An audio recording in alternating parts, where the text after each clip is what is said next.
Ok, les estaba compartiendo, la semana pasada iniciamos un tema que le titulamos No te dejaré. Esta palabra la estaremos compartiendo una semana más de esta serie No te dejaré. Hoy es No te dejaré parte 2 o temporada 2. No te dejaré. Y les estaba hablando que la historia de Jacob. Jacob significa suplantador, engañador. En otra versión más específica dice el agarratalones o el tomatalones, debido a que en el vientre de su mamá, cuando estaba allí, dice que agarró del calcañar a su hermano Esaú cuando iba naciendo, y hubo una palabra donde el menor sería mayor, estaría por encima de aquel que era su hermano, el primogénito en este caso. La vida de Jacob era un desastre. La vida de Jacob era engañador, le robó la primogenitura, la bendición, hizo muchas cosas. Usted va a poder leer allí la historia en el capítulo 29 y 30 y 31 también, sobre la historia de Jacob. Jacob fue un hombre que pasó por muchos procesos y fue probado en muchas áreas. Fue atacado por muchas cosas que venían a ser cosas que eran prácticas de él, pero que él tuvo que enfrentar. Él era un engañador y a él lo engañaron. En vez de darle a la hija menor, que era Raquel, le dieron a Lea. Le dijeron, eso es para que usted lea y se dé cuenta.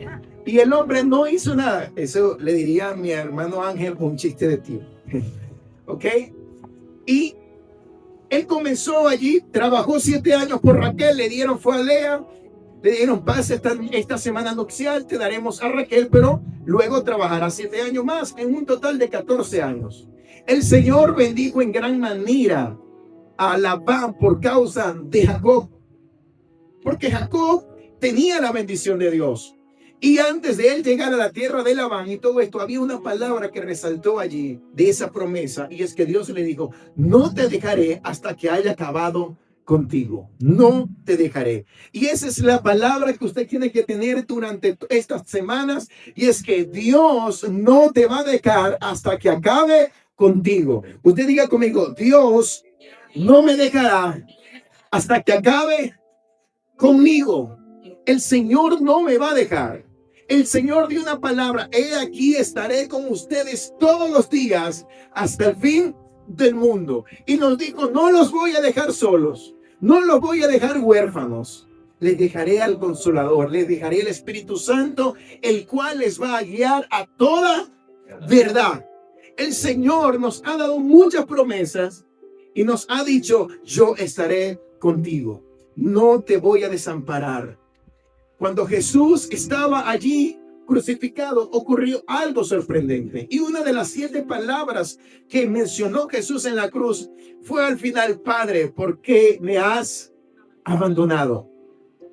Porque aparte de sentir el dolor de lo que estaba viviendo, Jesús en ese momento, él tenía que sufrir completamente la humanidad. Y el Espíritu se aparta.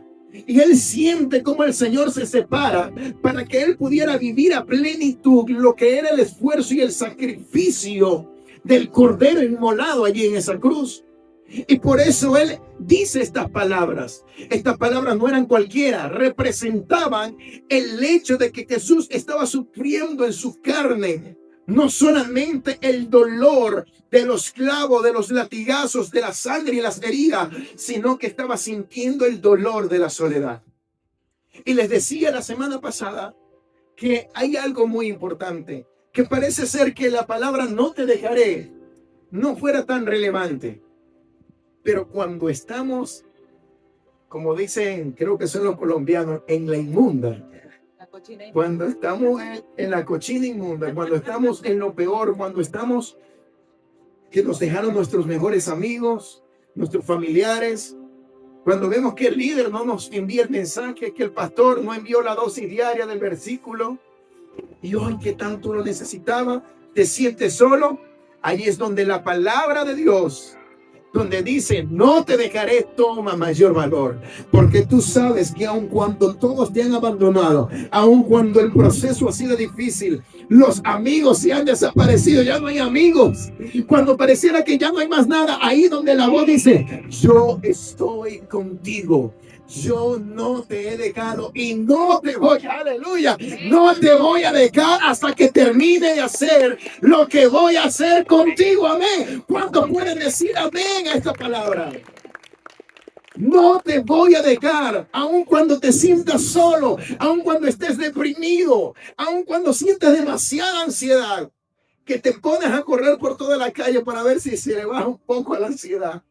Y pones la pantalla, en vez de azul la cambias a amarilla para que no te genere tanto. Ahí el Señor te dice, no te dejaré. Yo voy a estar contigo. Yo te voy a acompañar. Amén. Y bueno, hay algo aquí que quiero leer en el libro de Génesis, capítulo 32, versículo 6. Vamos a saltarnos algunos versículos porque quiero seguir extrayendo enseñanzas de acá de la vida de Jacob. Jacob, recuerden, el suplantador, el agarratalones, el engañador, el roba primogenitura. Este Jacob tenía una vida muy fuerte. Quizás nosotros en su antigua vida no se parecía tanto a usted a Jacob, pero quizás sí tiene una historia no muy bonita de cosas y prácticas que usted hizo, que le llevaron a tomar malas decisiones como tomó Jacob. Y a veces no se requiere de ser muy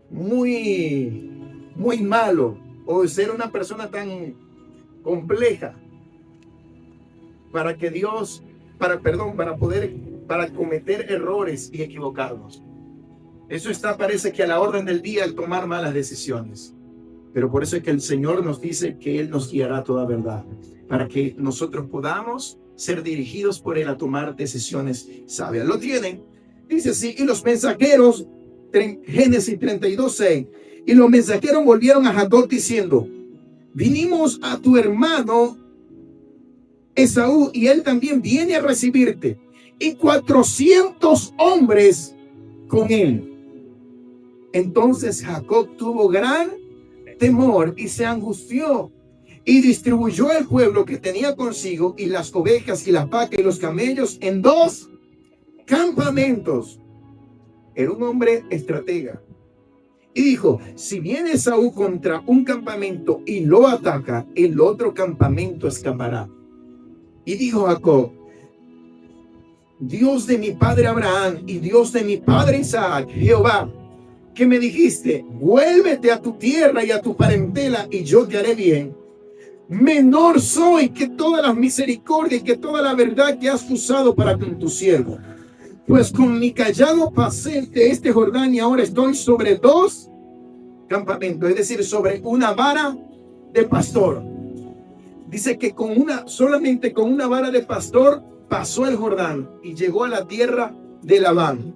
Y ahora su postrer estado dice que tiene 2 campamentos. Llegó con las manos vacías, desilusionado, acabado, pero cuando él pasó el Jordán para ir a la tierra de su tío Labán, él pasó con una promesa. Y él le dijo, hizo voto, si Dios me bendice y me prospere, tengo de comer, entonces el Dios de mis padres será mi Dios. Y ese hombre que pasó solamente con la vara del pastor y aceite, porque dice que derramó aceite sobre la piedra para hacer juramento y colocó por nombre aquel lugar Betel. Ese hombre no tenía más nada. Ese hombre pasó con sus manos vacías. Pero ahora vemos que el postrer estado de Jacob, luego del proceso, luego de la batalla, luego de las dificultades, luego de que le cambiaron el salario 10 veces, luego que lo ultrajaron, que lo robaron, que lo querían embromar, este hombre prosperó. Y no solamente venía con muchos animales, sino que venía con 12 hijos. Las 12 tribus, que fueron llamadas tribus posteriormente. El proceso en nuestras vidas son muy complicados. Pero para Dios comenzar y poder hacer algo nuevo en tu vida, Él va a tener que hacer que te desprendas de todo lo pasado, de todo lo que te impide tomar y estar en la posición correcta para recibir la bendición de Dios. Fue allí, en el peor momento y en la peor circunstancia, que Dios decidió hablarle a Jacob. Y luego que él se fue, Dios lo prosperó y le dijo que luego él iba a regresar a esa tierra, a la tierra de sus padres. Luego en el versículo 22 dice lo siguiente: y se levantó aquella noche. Perdón, vamos a leer el versículo 19. Dice así: mandó también al segundo y el tercero y a todos los que iban tras aquellas manadas, diciendo: conforme a esto hablaréis a Esaú cuando lo hallareis. Y diréis también: he aquí tu siervo Jacob viene tras nosotros, porque dijo: apaciguaré su ira con el presente que va delante de mí, y después veré su rostro, quizás lo haré acepto. Pasó pues el presente delante de él, y él durmió aquella noche en el campamento. Y se levantó aquella noche y tomó sus 2 mujeres y sus 2 siervas y sus 11 hijos, y pasó el vado de Jaboc. Los tomó e hizo pasar el arroyo a ellos y a todo lo que tenía. Así se quedó Jacob solo, y luchó con él un varón hasta que rayaba el alba. Y cuando el varón vio que no podía con él, tocó el sitio del encaje de su muslo, y se descoyuntó el muslo de Jacob mientras con él luchaba. Y dijo: déjame, porque raya el alba.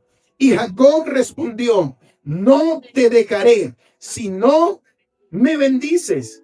Y el varón le dijo: ¿cuál es tu nombre? Y él respondió: Jacob. Y el varón le dijo: no se dirá más tu nombre Jacob, sino Israel.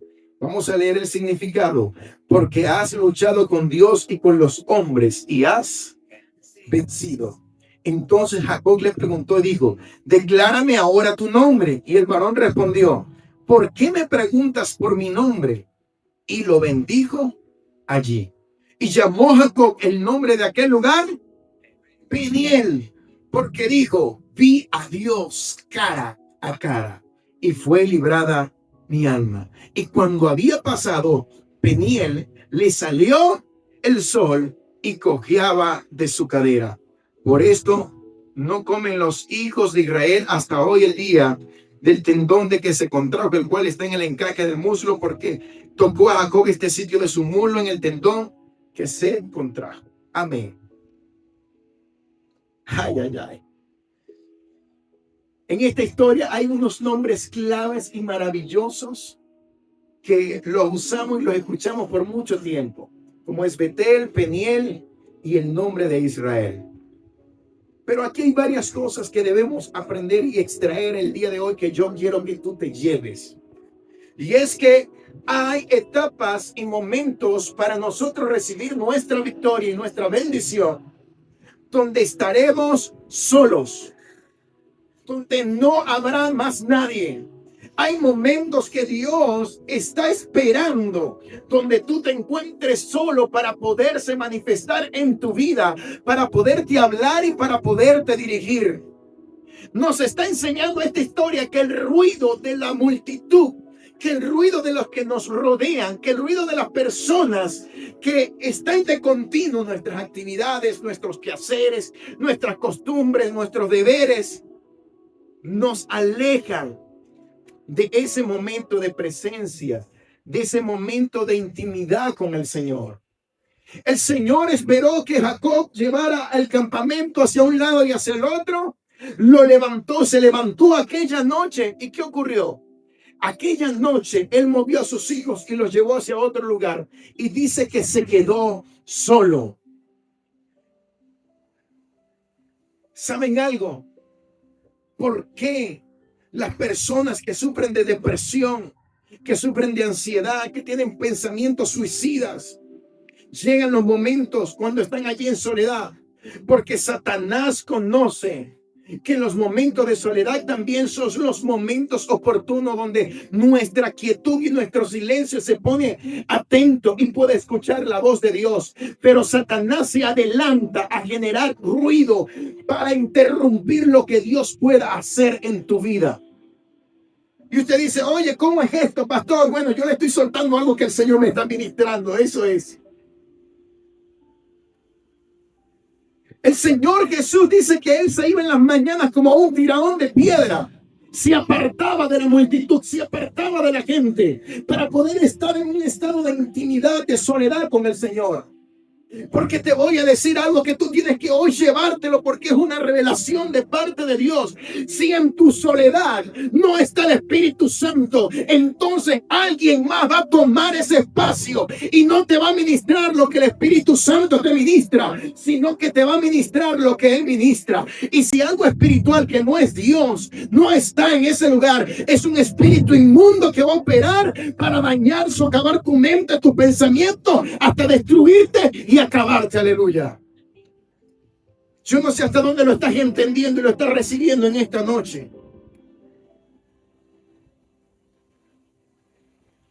Si Dios no está ocupando el espacio que tú tienes a solas, alguien más lo está tomando. Así. Si en tu tiempo que estás a solas no lo estás rodeando de la presencia de Dios, Satanás te va a rodear. ¿Por qué te estoy diciendo esto? Porque cuando nosotros no somos intencionales en nuestro entorno y en nuestro ambiente, Dios va a esperar manifestarse en la medida de lo que tú provoques. Satanás no espera que tú lo provoques. Satanás es irrespetuoso. Satanás no va a ver de que tú le diste permiso, de que tú no. Satanás va a interrumpir y va a entrar y te va a colocar una cancioncita de Linkin Park, de Evanescence, y te va a colocar todo eso diablura por todo alrededor tuyo y te va a comenzar a bombardear de tantas cosas, y las debilidades que hay en tu corazón, Él las reconoce y te las va a poner por el celular, por la computadora, por el televisor. Y cuando todo se calla, los pensamientos van a llegar a tu vida y van a comenzar a susurrarte y decirte que mátate, destruye tu vida, acaba con todo, no eres valioso, no vales nada, tu vida es un fiasco, tú no debiste haber nacido, tú no vales para nadie. Y comienza Satanás, porque luego que se apagó todo lo eléctrico, pero Satanás sigue operando para destruir tu vida. Pero ahí es donde yo te vengo a decir esta palabra. El varón de Dios se le apareció, aleluya. El varón de Dios se le apareció a Jacob y le dio la victoria, y comenzaron ahí una batalla. Porque en el momento del silencio, en el momento difícil, ay Dios, nuestro Padre Celestial siempre se manifiesta. Siempre hay un mensaje, siempre hay una voz, siempre hay un toque en la puerta, siempre hay alguien que te escribe, siempre de repente hay una canción escuchando la lejana, de repente aparece un versículo, Dios aparece diciéndote, hijo, yo te amo, hijo, yo estoy contigo. Y Él está distante porque tu comportamiento y lo que has estado gestando lo han alejado, pero Él sigue allí desde lejos. Estoy pendiente de ti, hijo. Pero cuando tú comienzas a quitar todo lo que estorba y comienzas a hacer un intercambio, como lo dice el Señor en su palabra, que Él se hizo maldición para darnos bendición. El Señor quiere que le entregue tu Linkin Park, tu Evanescence, todas esas cosas que te están dañando, todo lo que tú puedas ver, todo lo que puedas escuchar, todo lo que tú voluntariamente has decidido recibir y atender en tu vida. Y tú tienes que comenzar a hacer ese intercambio y entregarle a Dios eso, ese dolor, esa angustia, esa desesperación, y entregarle esa maldición, entregarle ese dolor. para que él entonces tome lugar y lo que había maldición ahora sea lleno por la bendición. Dice la palabra de Dios que cuando una casa es vaciada y no es habitada, entonces regresan los demonios y habitan y operan en ese lugar, y el estado de estas personas viene a ser peor que el anterior. Por eso que cuando nosotros limpiamos, inmediatamente tenemos que pedirle al Señor que more en nuestras vidas, que more en nuestras casas, que sea el Señor de mi vida, sea el Señor de mi habitación, sea el Señor de mi televisor, de mi computadora, de mi playlist, que sea el Señor de todo en mí, para que entonces ahora yo esté rodeado de aquello que me fortalece, porque lo que un día me entristecía, lo sacrifiqué, lo entregué al Señor, y ahora estoy tomando lo que me bendice, lo que me fortalece, lo que me guía, lo que me inspira, lo que me ilumina, lo que me dice: abre la puerta porque hay una familia que te ama, abre la puerta porque hay una meta que alcanzar, abre la puerta porque hay un sueño que tengo para ti,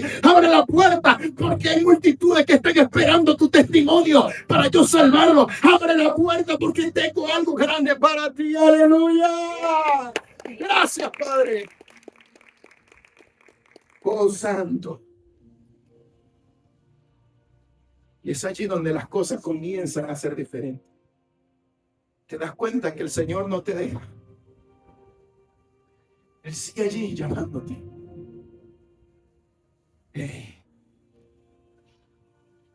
Pero en ese momento de soledad, el Señor tuvo que hacer algo.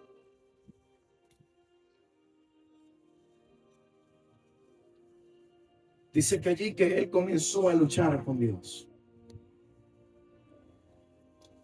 Muchos teólogos, hombres, hablan de este varón como algunos yéndose un poco más en el ámbito psicológico, dice que este varón quizás era una batalla interna con su yo interior. Lo que conocemos en la palabra de Dios y hemos estudiado sobre la palabra nos habla de una teofanía y aún más de una cristofanía, es decir, de una manifestación de Jesús en la antigüedad. Y dice aquí que él peleó y luchó con este varón. Jacob era un cobarde. Él salió huyendo de su hermano. Jacob era un hombre de casa. Era un hombre que cocinaba. De hecho, por eso fue que le quitó la primogenitura, le dio un plato de lentejas al hermano. Pero el proceso lo volvió un cazador, lo volvió un hombre, un pastor, lo convirtió en alguien que él nunca se llegó a imaginar que convertiría, así como Dios va a hacer contigo. Amén. Dios te va a convertir en aquello que tú, oye, yo no creía que iba a hacer esto. Dios te va a transformar. Imagínate, Irving, ¿qué va a pensar de liderizar y guiar obreros, ahora guiar hijos de Dios para servirle y alcanzarlo para Cristo? ¿Quién lo iba a imaginar? Dios va a hacer con nosotros lo que nosotros no pensamos, creíamos que no. Y eso lo hace el proceso. Y en medio de todo eso, Dios transformó a Jacob.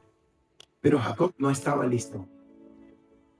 Jacob, después de todo que ya iba bendecido, todavía faltaba algo. Él tenía que resolver un problema que tenía pasado. Hay cosas que tú has ido resolviendo, pero que todavía quedan cosas del pasado por resolver. Cosas que quedan, que debes atender y atacar, en el sentido de que debes reconciliarte con alguien. Tienes que pedir perdón. Tienes que hacer las paces con alguien. Tienes que ordenar todo. Porque en el Señor no hay cosas a medias. El Señor, cuando va a hacer algo en ti, lo va a hacer completo. Dios no trabaja a mitad. Y le voy a dar un poco el contexto de Jacob. Jacob estaba asustado. Y allí lo dice, lo leímos. Porque su hermano venía con 400 hombres. Y él armó una estrategia y dividió su campamento en dos para que si atacaban a uno, al otro pudiera huir para resguardar a su familia. Era muy inteligente. Pero él tenía miedo. Él no quería pelear con su hermano. Él no quería enfrentarse a su hermano, era su familia.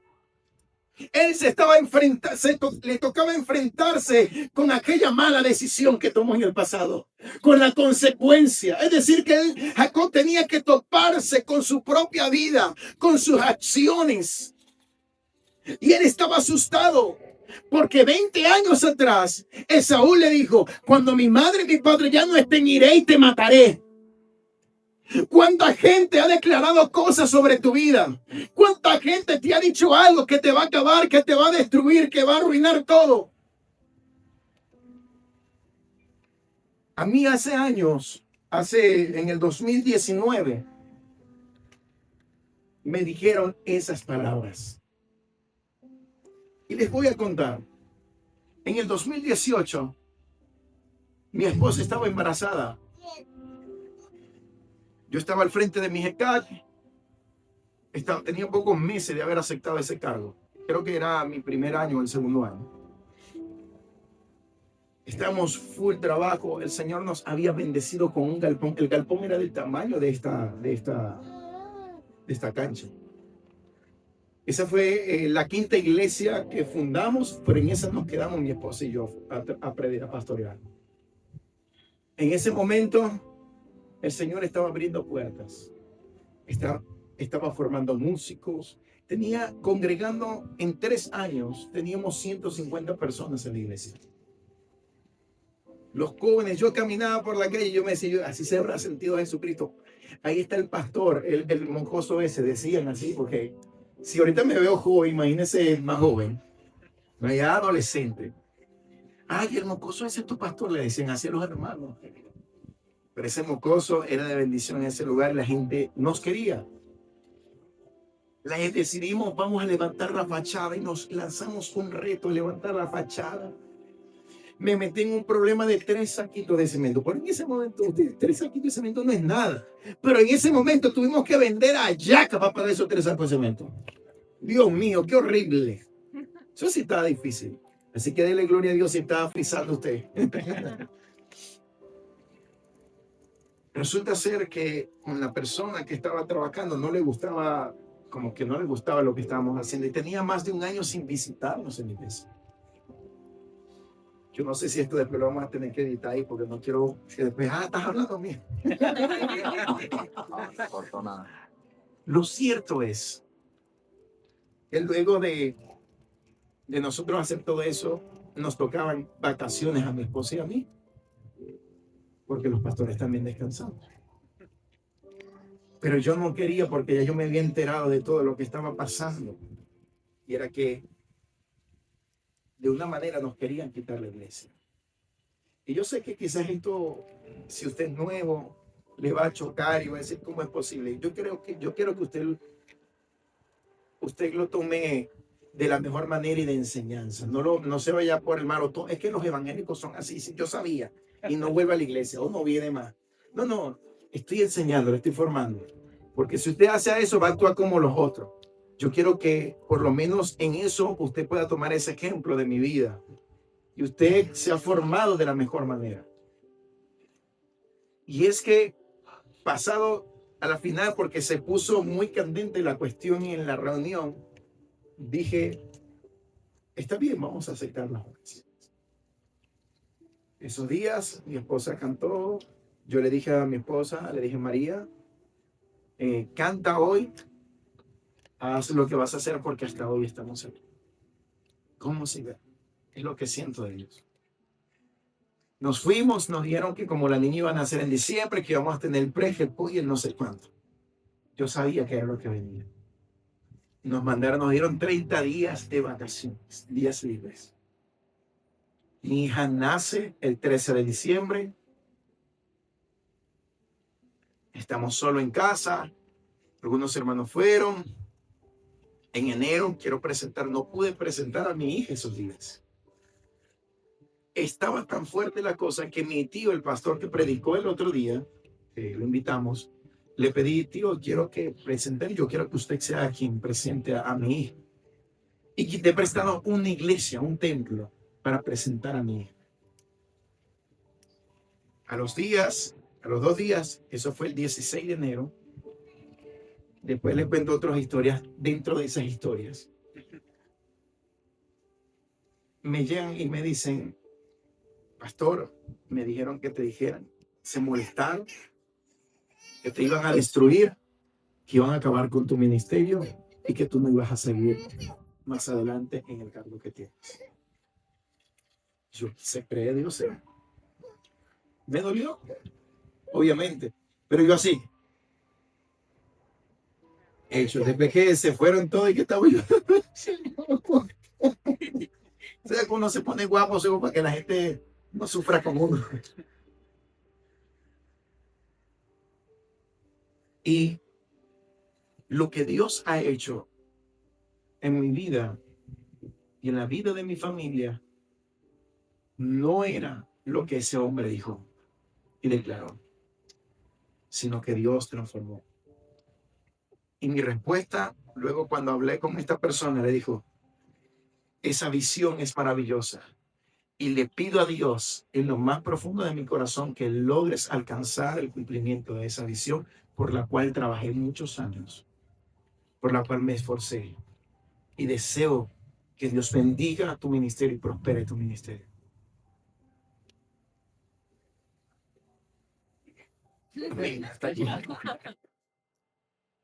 No, realmente lo dije de lo más profundo de mi corazón. Usted sabe esa historia, cada quien da de su corazón lo que tiene en su corazón. Y yo dije eso y entendí, y pueden hablar de lo que dijo Jacob. Jacob se enfrentó a cosas, a alguien que quería destruir su vida, acabarle. Seguro hay personas que te has topado en tu vida que te han hecho la vida de cuadritos, que te han buscado acabar y destruir. Yo quiero que te mantengas un ratico más porque ahorita viene el desenlace de esto y usted se va a dar cuenta de lo que Dios va a hacer. Yo quiero ubicarme en Oseas capítulo 12.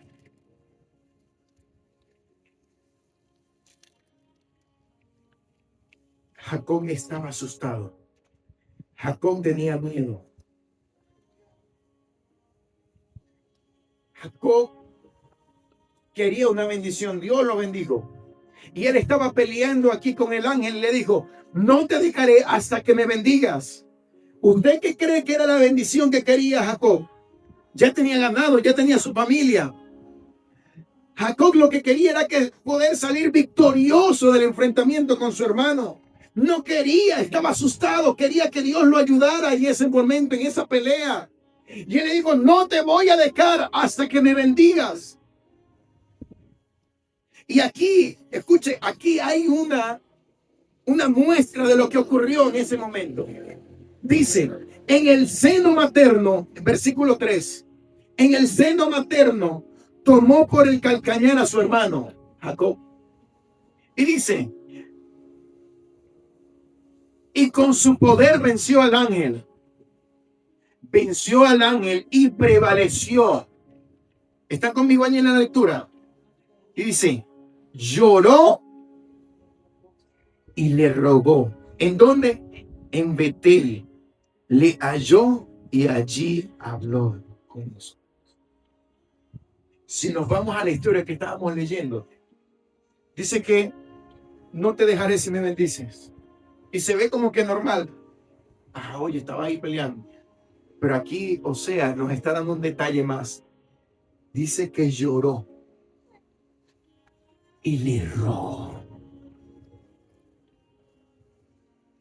Antes de tu victoria vendrá un quebrantamiento. Antes de tu victoria vendrá un tiempo de humillación sobre tu vida.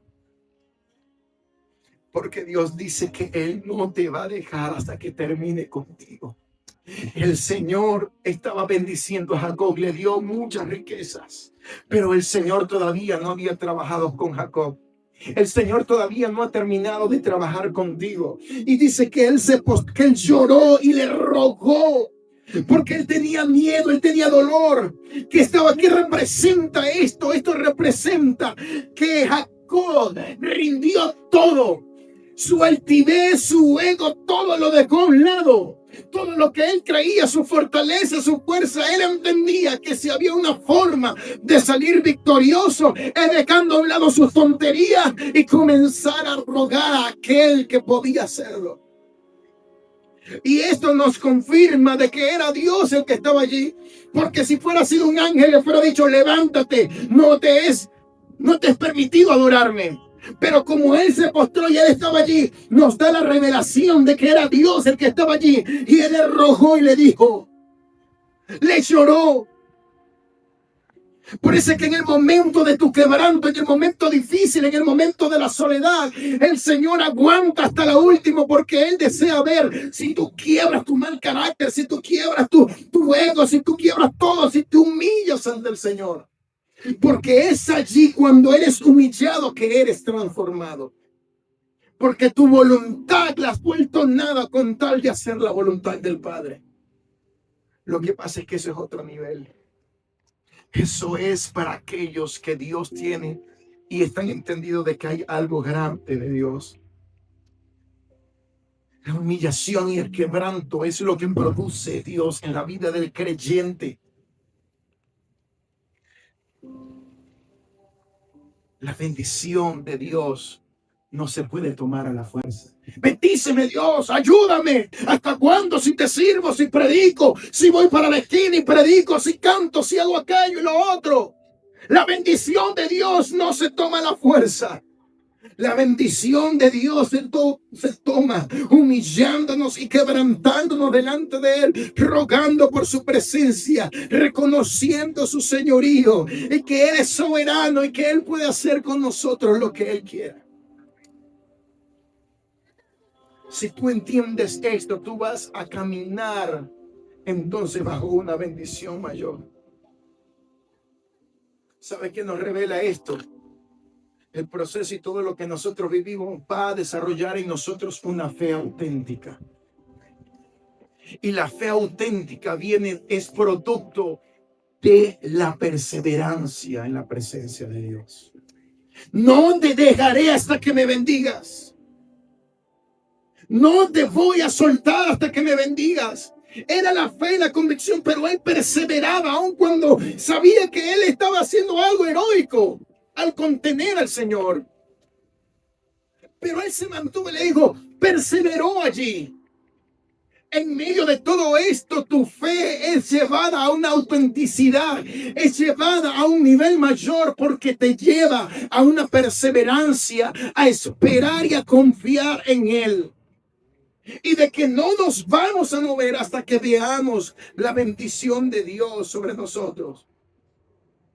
La fe muchas veces va a implicar una lucha. Va a implicar una batalla como la que tenía Jacob allí con Dios. Donde vamos a estar allí, donde Dios te dice, espera, y tú le sigues dando argumentos, pero yo te sirvo. Pero tú estás allí, tú, Señor, aquí estoy, no te voy a soltar. Pero hay momentos donde queremos la bendición de Dios y entramos 5 minutos y nos salimos. En 2 minutos leímos la Biblia, en 1 minuto oramos y los otros 2 minutos le dimos las gracias a Dios y listo, se acabó. ¿Cómo produces tú eso? Y aquí es donde ocurre algo espectacular. Él le dice, ok, déjame porque ya está llegando el alba. Escucha esto, le dice. En el tiempo bíblico y aún ahora, pero más en aquel momento, los nombres implicaban el carácter de las personas y hablaban de su personalidad. Cuando hablamos de la esposa de Abigail, la que tomó David, Nabal, dice que era un hombre amargado, contendioso. Y eso significa Nabal. ¿Y qué era él? Un hombre contendioso, malo, malhumorado. Entonces, él decide, Dios le dice, ¿cuál es tu nombre?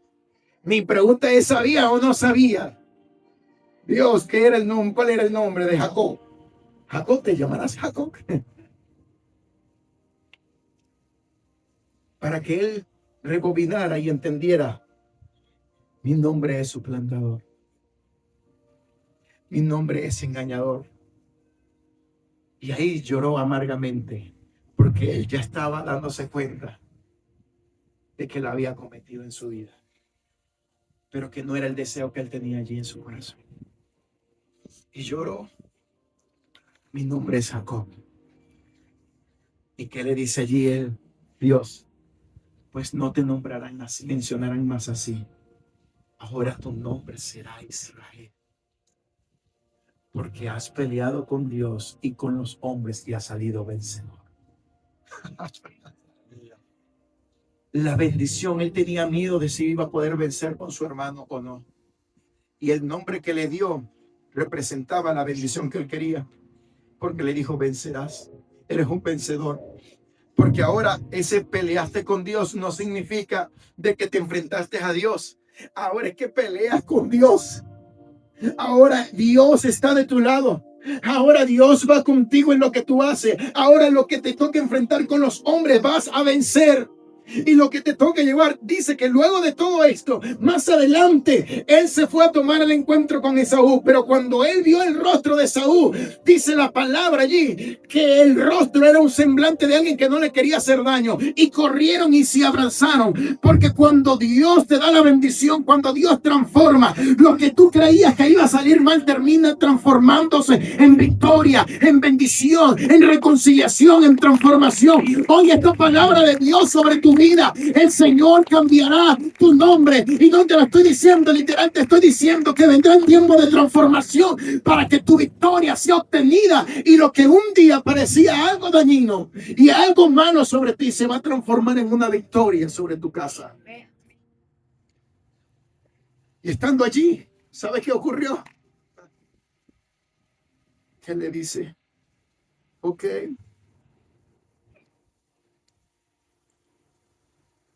dime tu nombre ahora. ¿Para qué quieres mi nombre? No le reveló el nombre. Recuérdense que Dios reveló el nombre a Moisés. No le reveló. No era el tiempo. Pero él decidió y dijo, esto es Peniel. Porque peleé cara a cara con Dios. Vi al Señor cara a cara. Jacob nos está diciendo, Israel nos está diciendo, que cuando nosotros nos topamos cara a cara con el Señor, las cosas cambian. Hay transformación en nuestras vidas. Ahora le damos gloria a Dios por el proceso, por la batalla, por lo que hemos enfrentado, porque eso nos ha llevado a venir.